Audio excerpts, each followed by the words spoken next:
Hi, welcome to an introduction to philosophy that focuses on some of the ultimate questions that philosophers engage with.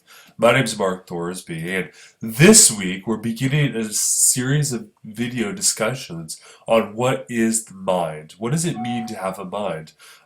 Is it a soul? Is it just a brain?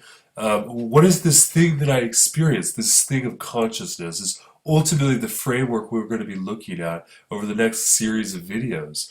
Today in this video, I'm going to be looking at Descartes and the discovery of the Cogito. We're going to look at the philosopher who's often referred to as the father of modern philosophy, René Descartes, and we're going to see that he provides really a fabulous discovery philosophically, and we're going to refer to it as the cogito, or you might even say what we're talking about is the discovery of subjectivity. So, welcome back, everyone. I hope you're doing well.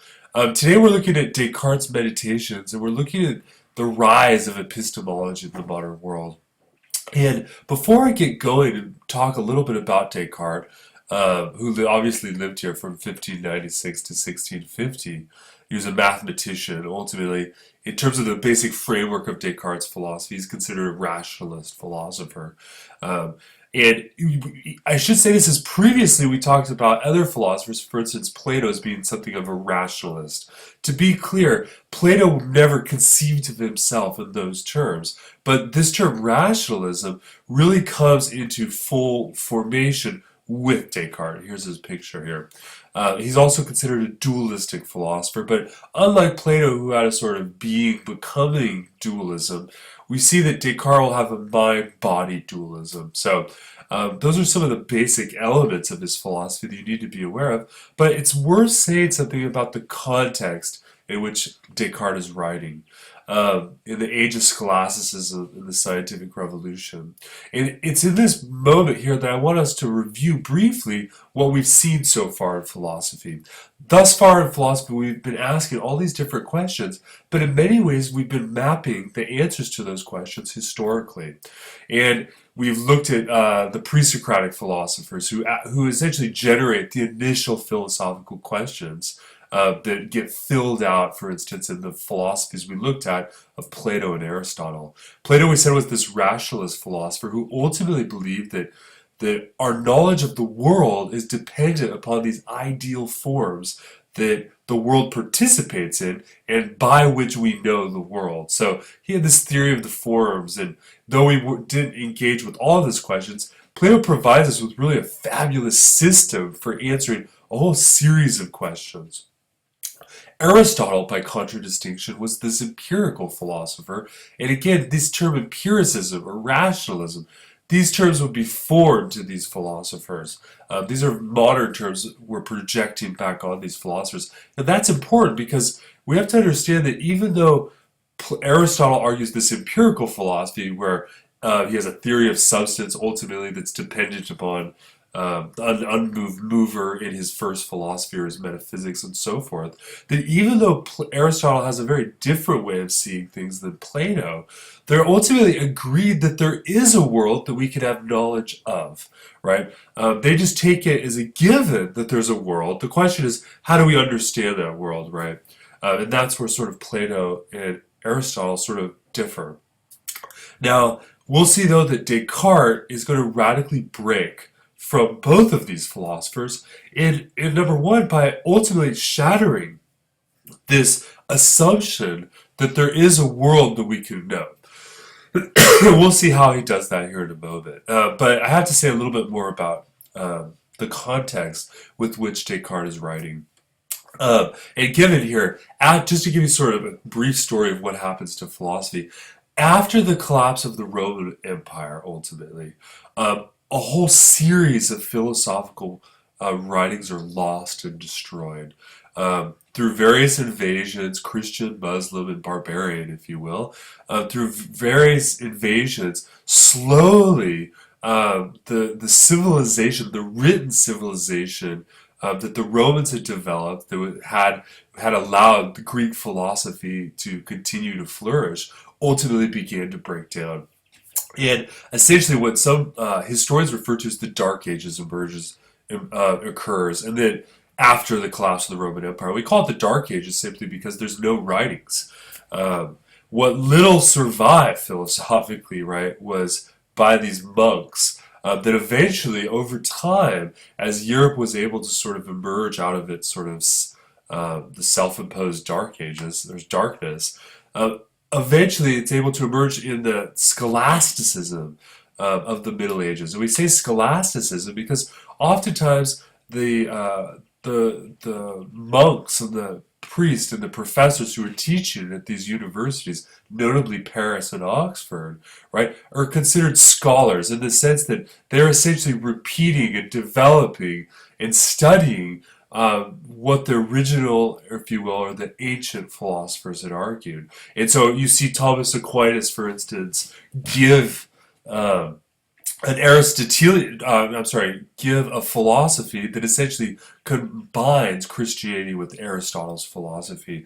With Augustine, who notably lived before or right at the collapse of the Roman Empire, right before the collapse, we see him linking Platonism with Christianity.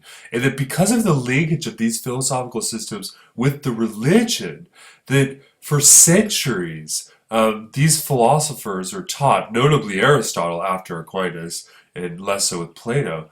But notably, what occurs is that these philosophical systems they get rarefied into the cultural and religious legacy of the European world. And what that ultimately means, though, is that over time this hardens and hardens and hardens to the point that there's a sort of what we might say is a calcification of ideas. That is, the world of ideas where philosophers engage with each other is slowly calcifying under theological dogma and doctrine.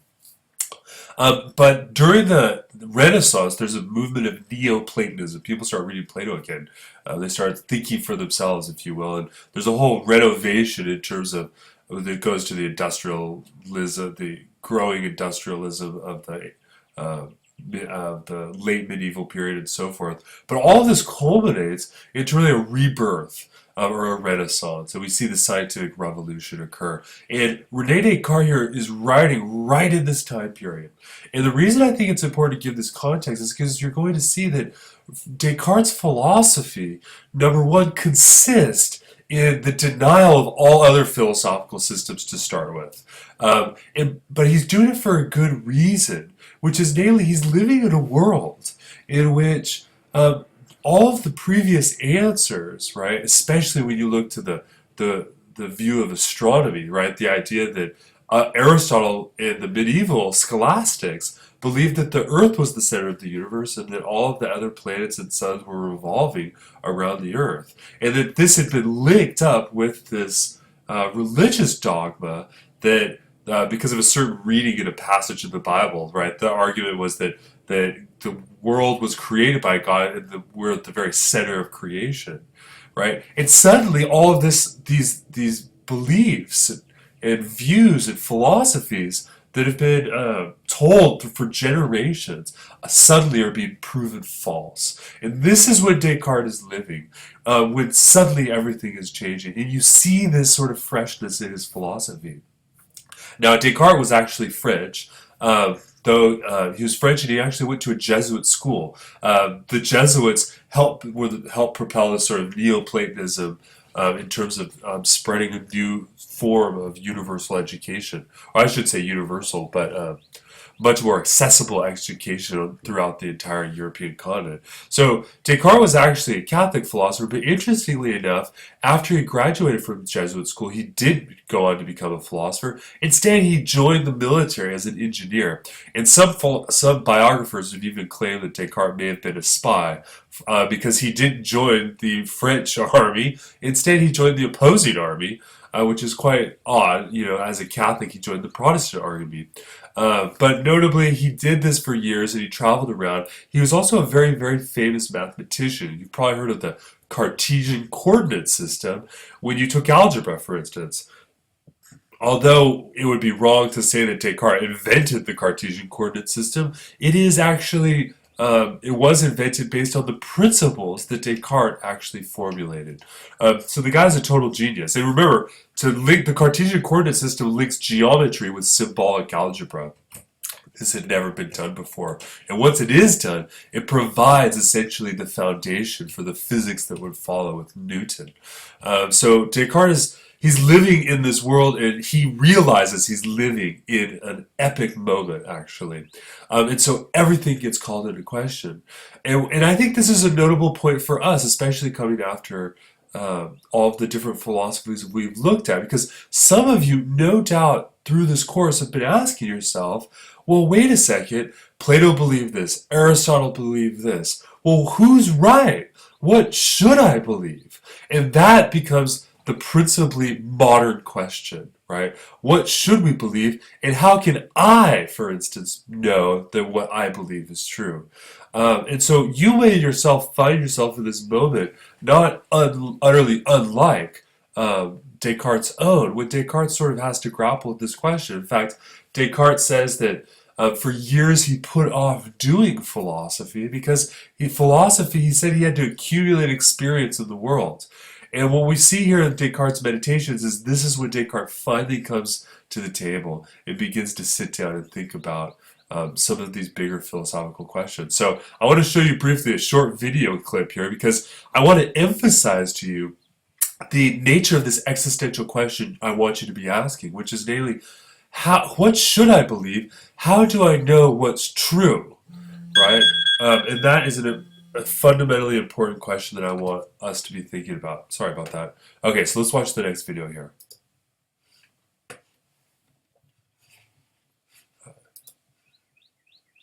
Do you want to know what it is? The matrix is everywhere. It is all around us. Even now, in this very room.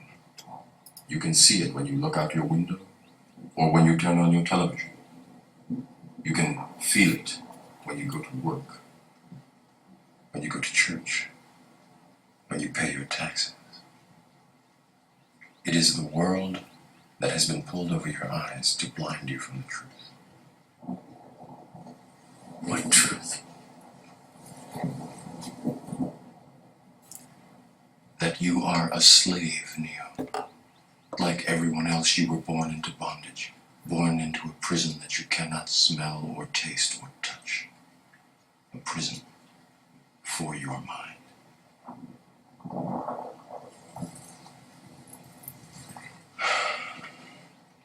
Unfortunately, no one can be told what the Matrix is. You have to see it for yourself.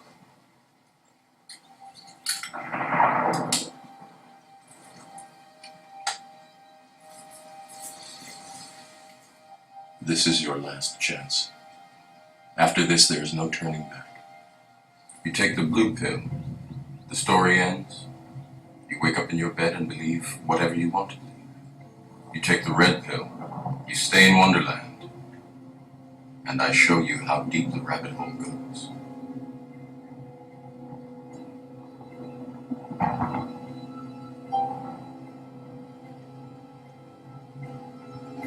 Remember, all I'm offering is the truth, nothing more. Okay, we'll stop there.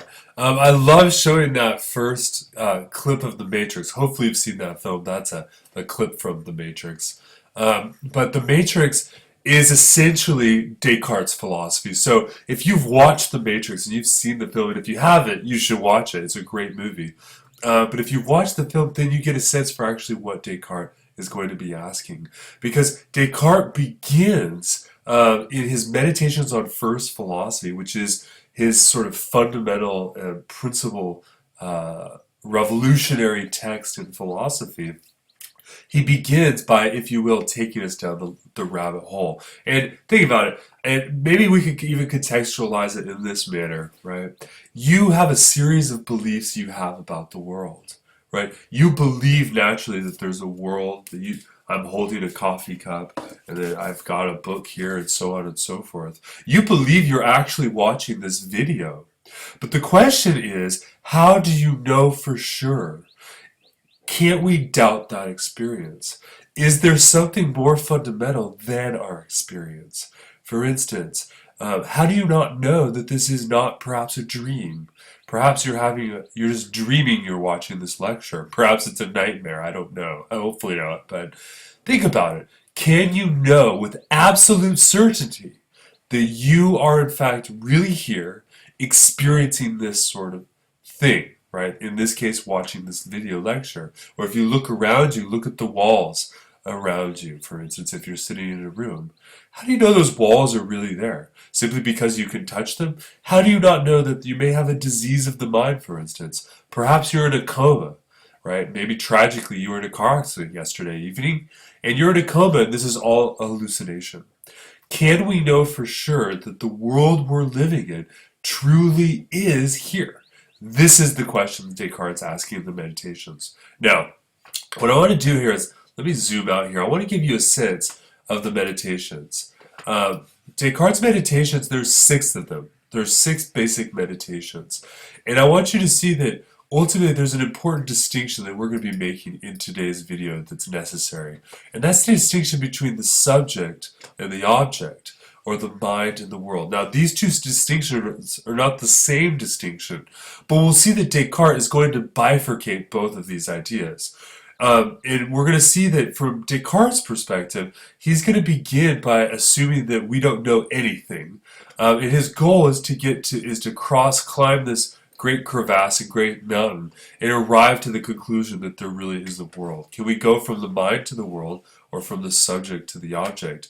This is in principle the overall structure of Descartes' Meditations. Now, let me get back here into Meditation 1. The Meditation 1 well, actually, let me say one more thing, I'm sorry.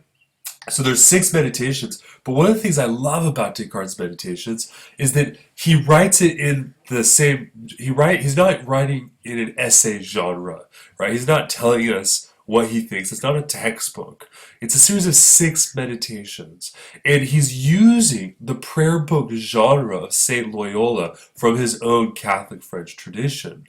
And what Descartes is doing here is he's asking us as individuals to meditate on these issues, on these essays and these topics. And so I'd encourage you that you may watch this video, but go and read Descartes' Meditations. Read one each day and slowly allow yourself to sort of marinate in the ideas that he's authoring and asking us to consider. So there's something that's important there about this is something of an existential exercise. You and your own views and the status of whether or not you can have knowledge is what's ultimately at stake here. Okay, so what I want to do here is really just give you a sort of kind of a general sort of walkthrough of Descartes' Meditations. I've asked you to read the first 2 meditations, but I'd really prefer if you read all of them because I'll be covering all of them. Okay, so let's begin with the very first meditation. The first meditation concerns those things that we can call into doubt. And essentially what Descartes does here is he engages in a skeptical exercise, or skepticism. Skepticism, as a reminder, is the denial of knowledge, or at least it's the questioning of the certainty of knowledge. And what all the meditation one is really just the introduction of skepticism, or the introduction of what's often referred to as Descartes' radical doubt. Right? So there's different stages of skepticism. The first thing is that we should doubt the composite nature of the things we think are in the world, our sensory experience, right? So when I hold this coffee cup, I believe that it's extended in space, that it's in the world in some sense, right? But the problem is all of my experience of the composition of this cup is dependent upon my sensation, my fingers, and this sort of thing. But the problem is I'm often, in my own life, my senses have often deceived me. And since they have deceived me, for instance, when I'm dreaming, it's possible to doubt that this coffee cup is really here. Now, I don't really doubt that the coffee cup's here, but it is conceivable, right, that it's not here, right? It's at least doubtable, if you will, right? So that means that we have a sort of seeming indubitability about things, right? We have simple things like geometry and arithmetic. Descartes says, for instance, I generally I believe in the nature that there's an indubitable, omnipotent, supremely good God, right? What Descartes' doing there is he's sort of messaging actually that he does really believe that there's a God, because you're going to see in a moment he's going to doubt that there's a God. He's going to sort of deny all of those arguments for God's existence. But he says, I sort of have this belief in all of this stuff, but the problem is I'm imperfect, and thus I'm often easily deceived, right?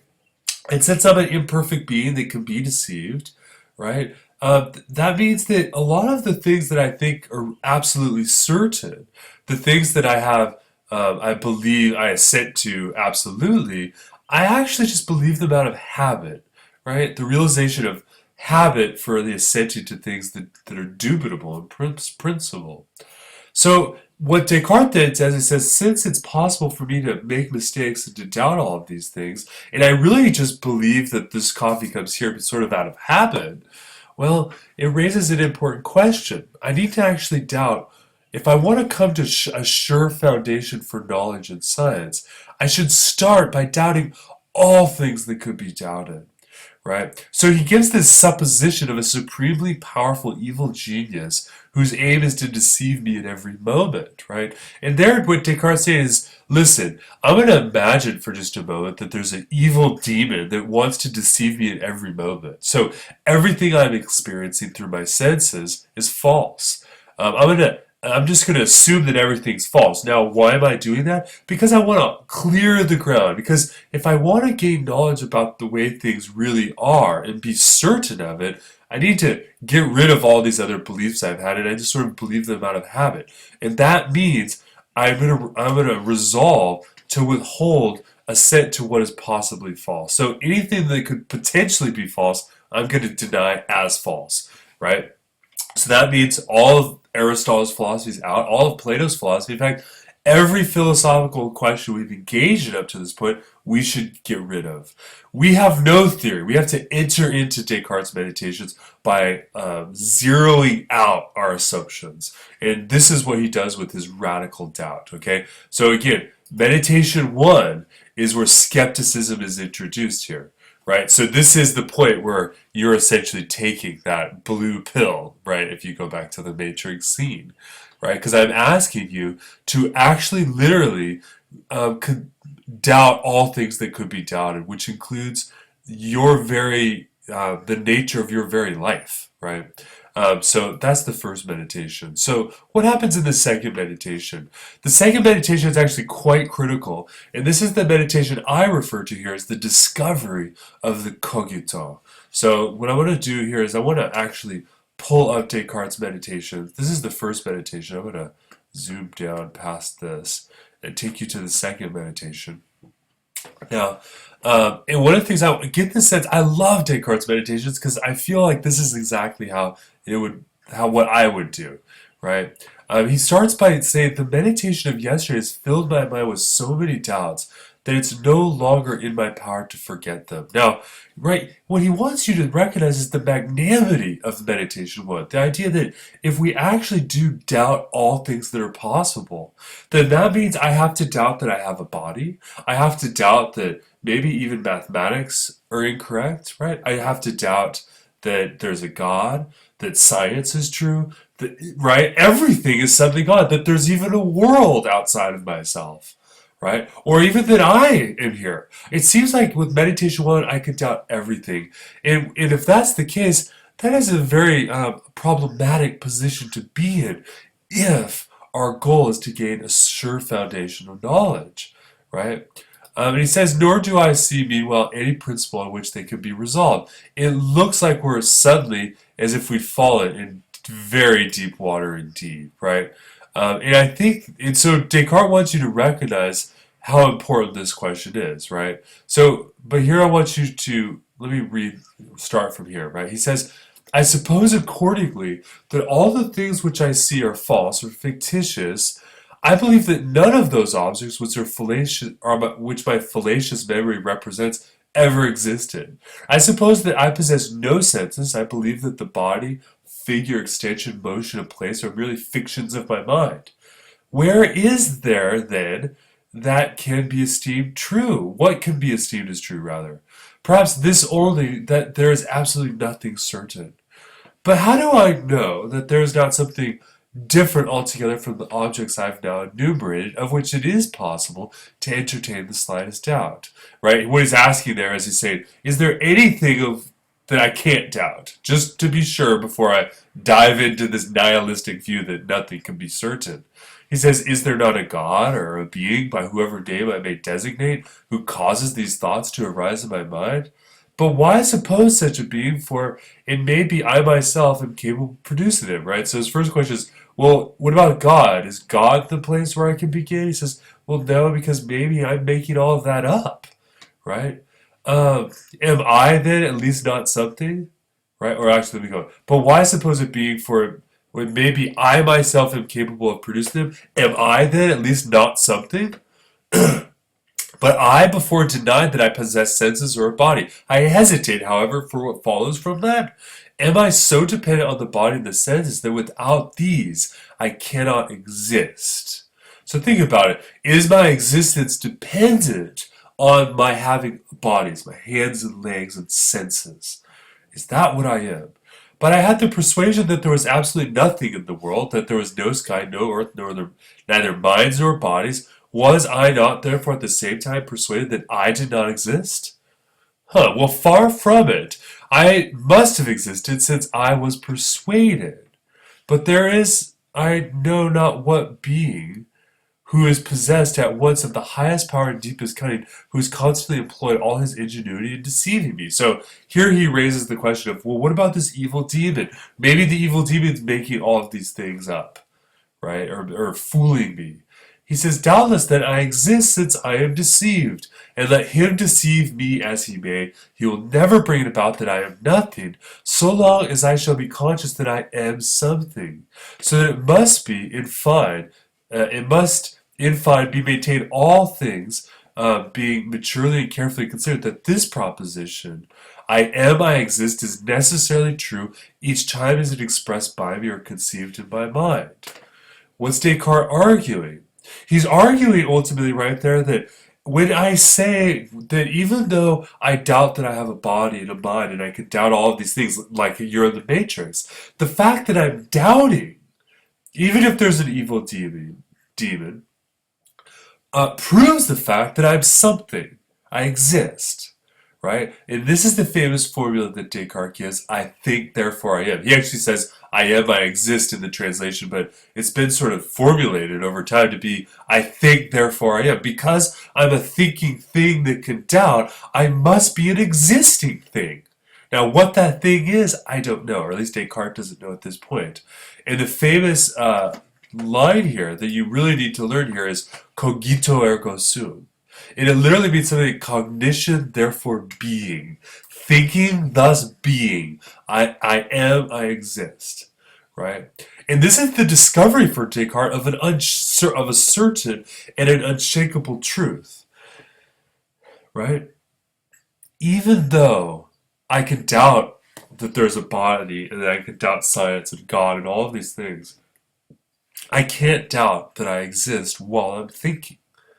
So that means the second meditation concerns the nature of the human mind, because suddenly we realize that for Descartes, because we're a thinking thing, we can have a solid point. So for Descartes, the first meditation hollows out all of the ideas we believe. The second meditation here establishes that there is an Archimedean point upon which our sciences can be based. That is, there is an absolutely certain and indubitable truth, namely that you exist. That is, subjectivity, the mind, becomes the anchor for all knowledge, right?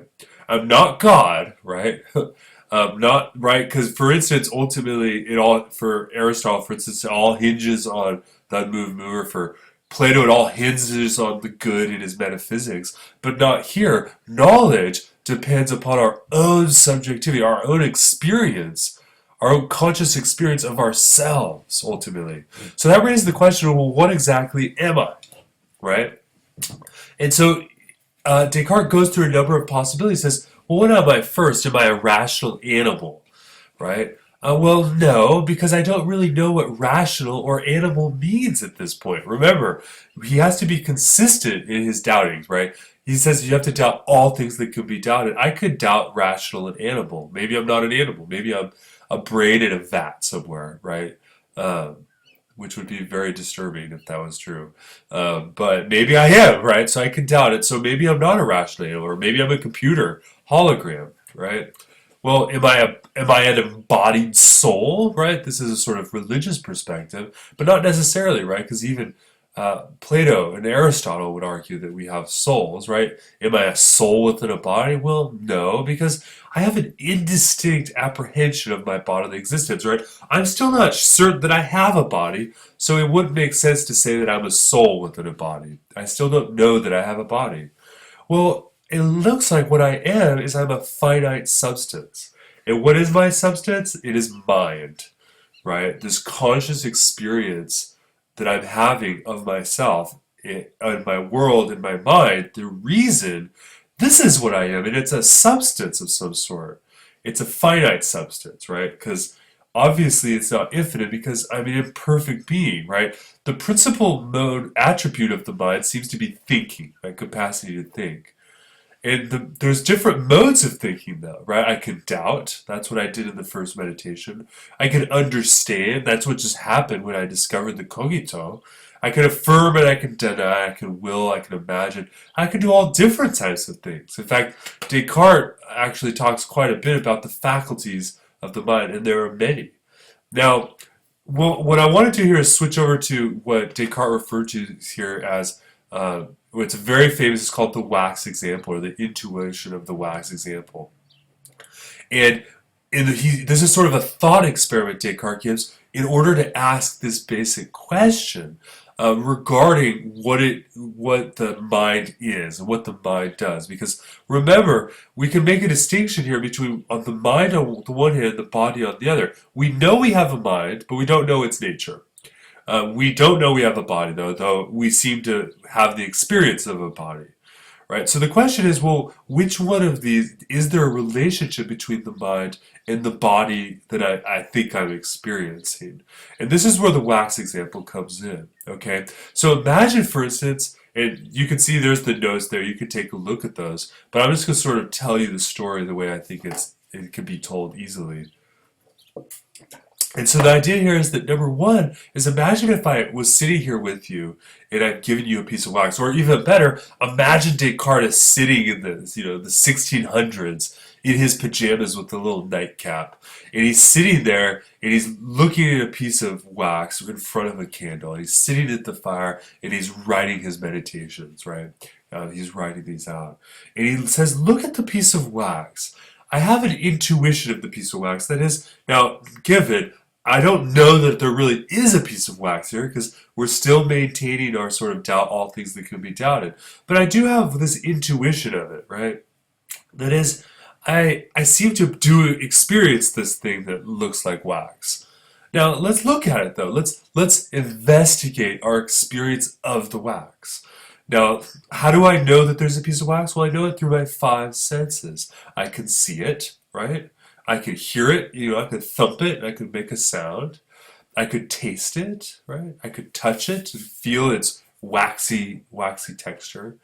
Um, what's the last sense I'm missing? I forgot a sense. Hearing. Oh, I could smell it, of course. So it's beeswax, so it smells like honey. You could still maybe smell a sense of that. Now Descartes says, so I have this. All my knowledge of the wax comes from my senses, it would appear. But now let's imagine we push the wax forward near the flame. What happens to the wax? Well, of course it melts into a little pool of goo, right? As a kid, you know what it's like because kids love to play with candles, right? Now let's investigate what is our experience of the wax telling us. Well, now the piece of wax is melted and my five senses, well, they've all changed. Let's go. Now what I saw before is now something different. Before I saw a hard object, now I see a pool of goo. What about what I heard by hearing? Well, before I heard a thump, now I hear a splash, if you will. Well, taste. Well, the taste, it just burns my tongue. I don't taste any of that fragrance at all anymore.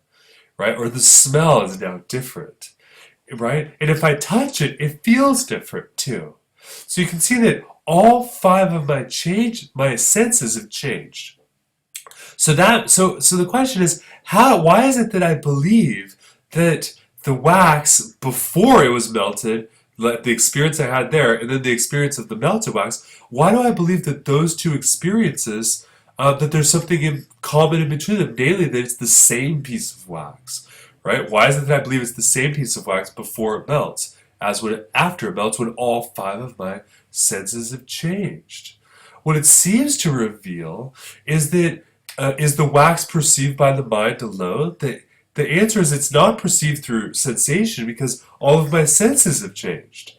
It's not through imagination. That when he's talking about imagination is my ability to sense and cognize those perceptions. Whoops. Whoa. Sorry about that. Let's go like this. Right? So it looks like the wax is actually perceived by the mind. Right? The unity of the wax is perceived by the mind. So what that seems to tell me, though, is that my mind is how I grasp that the wax is the same through the gradations of experience. Right? He says this. He says, an inspection of the part of the mind alone can be an imperfect and confused judging, but you can also have a clear and distinct form of judging. And ultimately, knowledge is when the mind clearly and distinctly grasps something.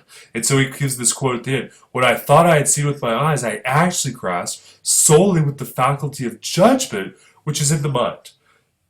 So Descartes has discovered that means that the mind has this faculty of judging that allows me to somehow understand what's happening in my sensations. And what this ultimately means is that the mind does the work of helping me understand my perceptions. My sensations don't make sense on their own. It's the mind that judges sensations that makes those senses meaningful. And now Descartes, what this means ultimately is that now we have a better picture regarding the nature of the mind.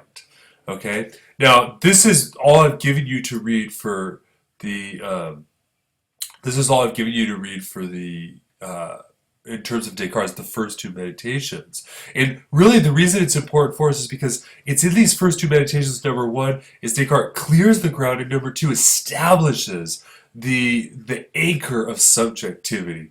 And that's what I really want you to focus on as we'll be asking in these videos the question, what is the mind, what is consciousness? We'll be talking about artificial intelligence and so forth. But now I want to give you a sense of, well, what does Descartes do from here? How does Descartes analyze the rest of what's going on in his meditations? How does he answer the question or get out of the skeptical doubt? Whoa. Hold on. I have to say, sometimes I use this Prezi and it doesn't work very well, like right now. Okay, if I can control it. Okay, so meditation 3. So in the third meditation, Descartes is going to try to begin, if you will, to cross this divide, this bridge. And so with him, and I'm going to go through this rather quickly because this isn't as fundamental for you to understand all the little nuances and mechanics of this argument, but I really do need to go over it so you can get a sense of why it's so important and how it relates to the philosophers that come next. And so the meditations is when Descartes is going to argue that we have innate ideas, and he begins to discuss God's existence. Now, let's go into, here we go. Whoops. Okay, so let's take a look here at meditation. Well, I'm sorry, this is frustrating. Okay, there we go. So meditation 3, concerning God. So Descartes begins this meditation the next day, started saying, "Wow! So now I at least know that I don't have to doubt everything, right? With the cogito ergo sum, and I realize that the mind is more fundamental in terms of knowledge than the body is." Or my sensation, I should say. So he begins the third meditation with an analysis of the mind. And he says, well, if we take a look at the mind, there's different types of thoughts, so we should classify them. Some thoughts are like ideas or like images. We could call these ideas. For example, I can have idea of a man or a sky or something like this, or an animal, and it's something. It's an image-based idea, right? Another type of thought that seems to be part of what this thinking thing is that I am is its volitions and effects. For instance, when I have will, when I want to do something, when I have fear, my emotions, for instance, this is all part of my cognitive life, and it's a very rich life at that. And then obviously another type of thing that my mind does is it makes judgments, right? And that's what we did with the wax example. We discovered that there's this faculty of judging things in terms of there being clear and distinct ideas. And so the faculty of judgment is essentially when we either affirm or deny certain sorts of things. Now let's take a look at our ideas a little bit closer when we talk about ideas. Well, where do our ideas come from? Because after all, what is knowledge if nothing other than ideas? So what kind of ideas are there, and where do these ideas come from? Well, he says there's three possible answers to where our ideas come from. The first possibility is maybe our ideas are innate. And by innate, I mean inborn, you're sort of born with these ideas. There's also adventitious ideas. Now, adventitious, think of the root word there as advent, and think about the advent, or Christmas, right? That's the story of something being revealed or given to you, right? So adventitious ideas are ideas that are given to us by others, right? So for instance, the idea of Walt Disney and Mickey Mouse, that's an adventitious idea. I didn't make that up. Someone, when I was a child, told me about it, and now I know about it, right? But it's adventitious. And finally, there's ideas that could be produced by me. For instance, if I write a short story, those would be ideas that I make myself. So those are the three possibilities. Now, what are the sources for belief? Well, I believe things like, number one is there's spontaneous impulse to belief, and this comes from things that are taught to me by nature, right? So for instance, if I touch something that's a fire and I burn my hand, right? I have a natural impulse if something teaches me by nature to believe it, right? Now, I do have some of my beliefs are fallible and they originate in experience, right? But it looks like there are certain things that are certain ideas for which I can believe that are infallible. There's what Descartes calls the light of nature. He has this sort of, very theological sort of metaphorical use of light whenever he talks about reason and all this sort of thing. But he says I have this infallible light of reason that allows me to know certain things are true and false, right? For instance, the cogito ergo sum, I know I exist, is certain, right? And it's not originating from experience, it's not fallible, it's actually infallible, right? So let's move here to the next one. And I have lots of different ideas, right? I have ideas of men and all these other sorts of ideas, right? But all these ideas, except the idea of God, seem to have originated from myself, right? The idea of God is different. It looks like it's possible that I could have made up all of my ideas, maybe. Unlikely, but maybe, right? Maybe I'm the schizophrenic patient who's imagining everything, right? But Descartes says, but what about this idea of God? Well, what does he mean by God? He says God is the idea of an infinite substance, right? It's independent, supremely powerful, intelligent being. And Descartes says, but wait a second, I'm an imperfect being, right? I don't even know that I have a hand, let alone a world, right? So I'm certainly not a perfect being, I'm imperfect, but this idea that I have, right, of God, this idea is a supremely perfect concept. And wait a second, it looks like in order for me to believe that something is, in order for me to, no, let me go back to this. Well, actually, here's the next point. So let me just get it right here. Hold on a second. Hold on, I'm sorry, I've lost it. Okay, let's move up here. Here, hold on, let me pause. Here, sorry about that. Let me just jump into it here. I sort of lost track there because of the Prezi. Basically what Descartes says, so where did I get these ideas from? Well, I have this idea of a supremely perfect God. Well, where did that idea come from? Is it an innate idea? Is it an idea produced by me, or is it an adventitious idea? Well, I'm doubting all things that have come outside of me, so it's not an adventitious idea. It could have been produced by me. Well, not the concept of God, because if I'm an imperfect being, then how did I come up with a perfect concept? It doesn't make sense, right? And so when you go into Descartes' argument for God's existence, you're going to see that what he's going to ultimately argue is that we have innate ideas, and we can use these innate ideas to build our way out of this problem of skepticism and get to the world, right? Now, the first, and this is really quite fundamental to his entire view here, is the idea that ideas are caused by something with at least as much formal reality as represented in the idea. And that basically means that a perfect world could only be, I'm sorry, a perfect idea can only come from a being that's perfect, right?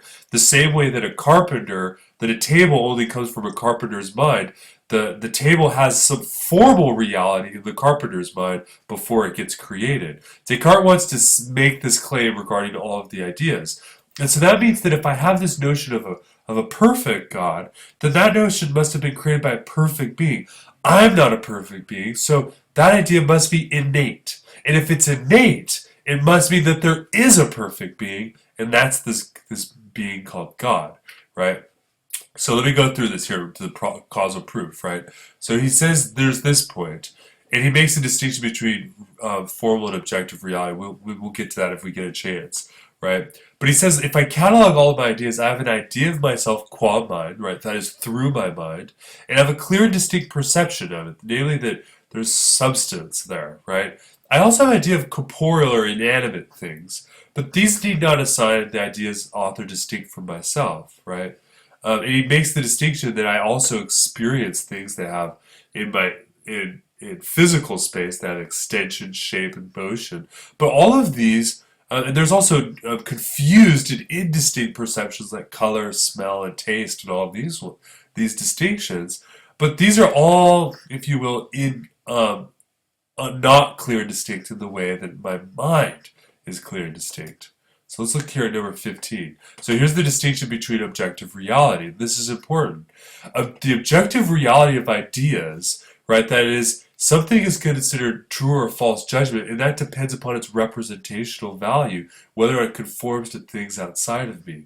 What does this idea mean? It means that my ultimate question is I want to know that there's an objective world outside of me. And what that means is that if I have an idea, then my idea is objective when there's actually something in the world that it represents.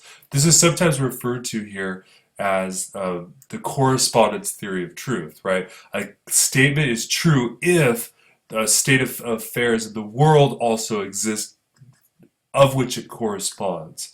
So this is the notion of objective reality. The question is there objective reality outside of me, right? Now, I have this notion of God, and what he wants to argue is that, yes, this idea that I have must correspond to an objective being outside of me that's perfect. How else did I get the idea? Since I'm an imperfect being, I couldn't have created the idea, right?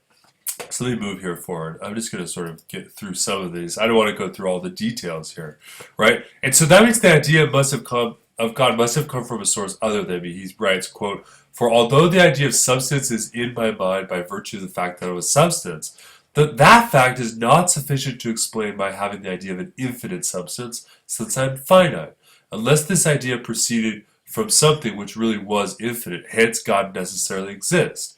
Or in other words, he says, if the objective reality of my ideas is found to be so great that I'm certain that the same reality was not in me, either formally or eminently, and that therefore I myself cannot be the cause of the ideas, then it necessarily follows that I'm not alone in the world, but that something else exists which is outside of me.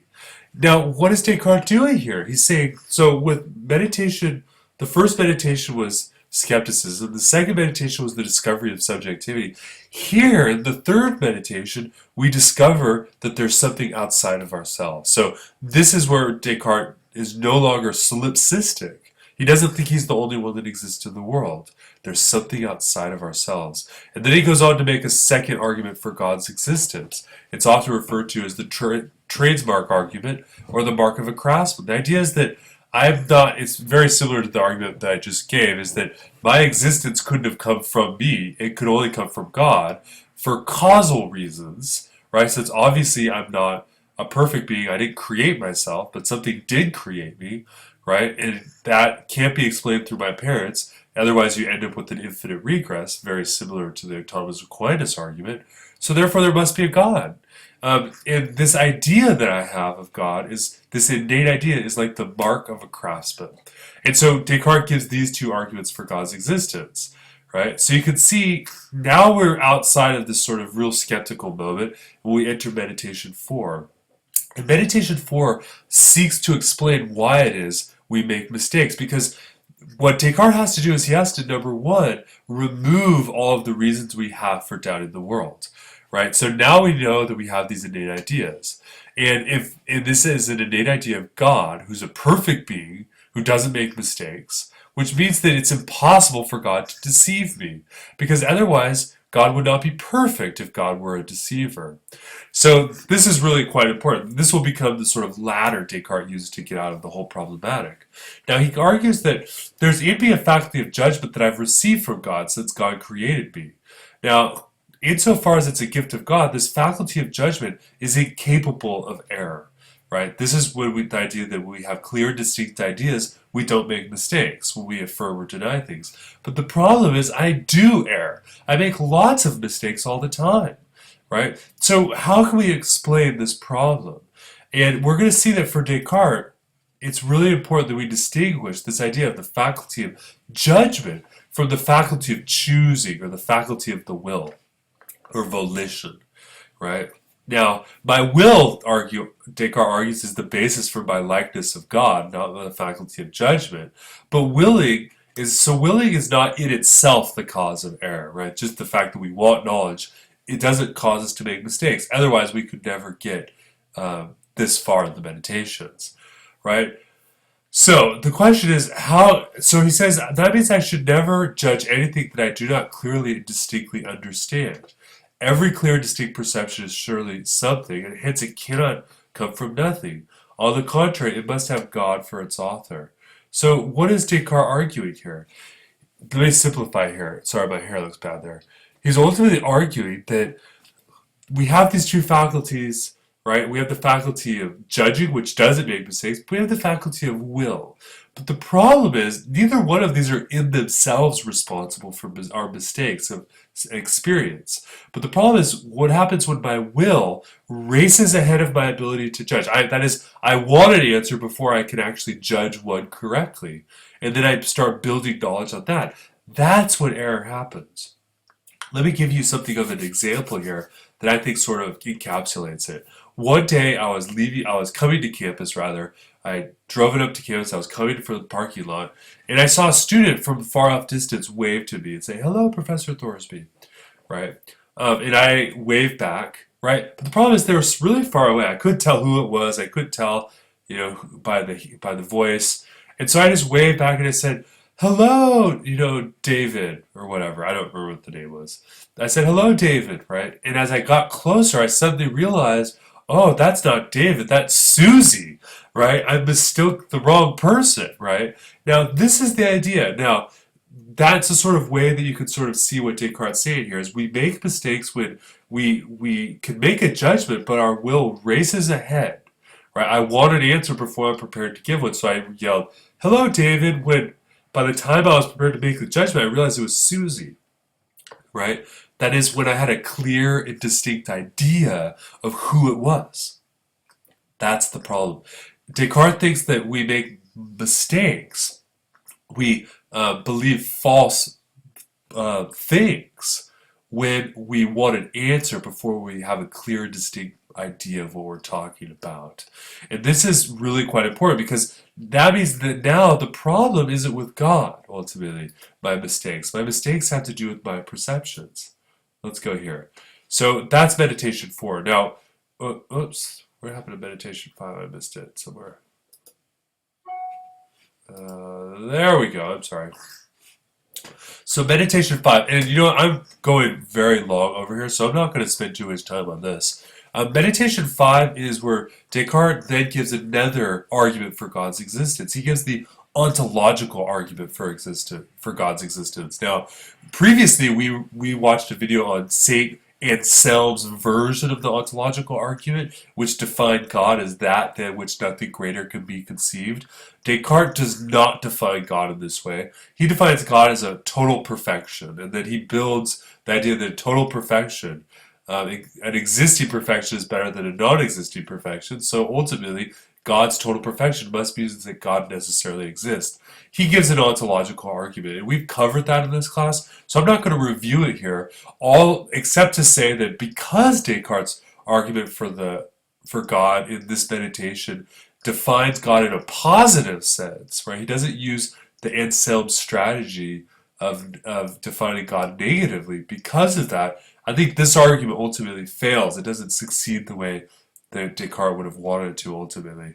But so he gives the meditation 5, and you can see here the conclusion here is, let's say zoom in here. He says, and thus I see plainly that the certainty and truth of every science depends exclusively on the knowledge of the true God, to the extent that prior to my becoming aware of him, I was incapable of achieving perfect knowledge about anything else. But now it is possible for me to achieve full and certain knowledge about countless things, both about God and about other intellectual matters, as well as about the entirety of that corporeal nature, which is the object of pure mathematics. So what is he saying here? He's saying, well, once we get the notion that God exists, and I realize that my mistakes is when I affirm things that I don't clearly and distinctly understand, and then we get this argument that God's a perfect being in the ontological argument. That means that when I make judgments using that perfect faculty that I've given, and I don't mess it up with my will, well, then I can gain lots of knowledge, right? You can see he's sort of landing to the world. For instance, mathematics becomes open to me. And I can also begin to learn about the corporeal nature of the world. That is, the worldliness of the world. And so this leads to meditation 6, the final meditation. And meditation 6 is when Descartes, number one, really lays out his ultimate dualism and rationalism. So the sixth meditation concerns the existence of the corporeal reality and ultimately this distinction between the mind and the body. Now he begins by making this distinction between our imagination. And when he says imagination, he's talking about our faculty to see things, right? When I have an idea of what the Sochi Olympics looks like, that's an imagination element versus pure intellection. So imagination depends upon something distinct from me. That's why it's an image of something. Whereas intellection depends only on innate ideas. So you might say that what Descartes has given us is not an imagination argument. He's giving us an intellection argument, right? Because his whole thing depends upon these innate ideas of God's existence, and that God guarantees that the world we're experiencing really is happening. And so he then begins to review all of the things his belief is founded on sensation. For instance, the spontaneity and vivacity of the ideas perceived by the sense. The use of the senses antedates the use of reason, right? My body seems to be unlike any of these other objects that I have, right? This coffee cup is very different than my body, my experience of my body as my body. So what can I conclude given all of this? He says, number one, nothing is taught by nature so strongly that I have a body. I and my body constitute one thing. And I can know this because nature teaches me to avoid like pain, objects of pain. It seems to prompt me to pursue pleasures, right? So my body's really important to me, actually. And my body's also like a mechanism. It's like this machine. Obviously, it's a biological machine, right? But I don't know it in the same manner that I know things through intellection, right? So my mind is prior. It's distinct, but yet one with the body. My senses indicate external objects are harmful, they're beneficial, right? But God is not a deceiver. So that means that this hyperbolic doubt we began with in meditation 1, this idea that I should doubt all things that can be doubted, I no longer have to agree to this anymore. Because now I know for sure that I exist and I exist in terms of there being innate ideas, and these innate ideas are guaranteed by God, are created by God. God exists outside of the world. God is not a deceiver. Therefore, ultimately, the world I'm experiencing is given to me in view of God. God is what maintains this, so I don't need to doubt all things that could be doubted, right? Of course, though, we must acknowledge the infirmity of our nature, right? The idea that we are weak-minded ultimately, right?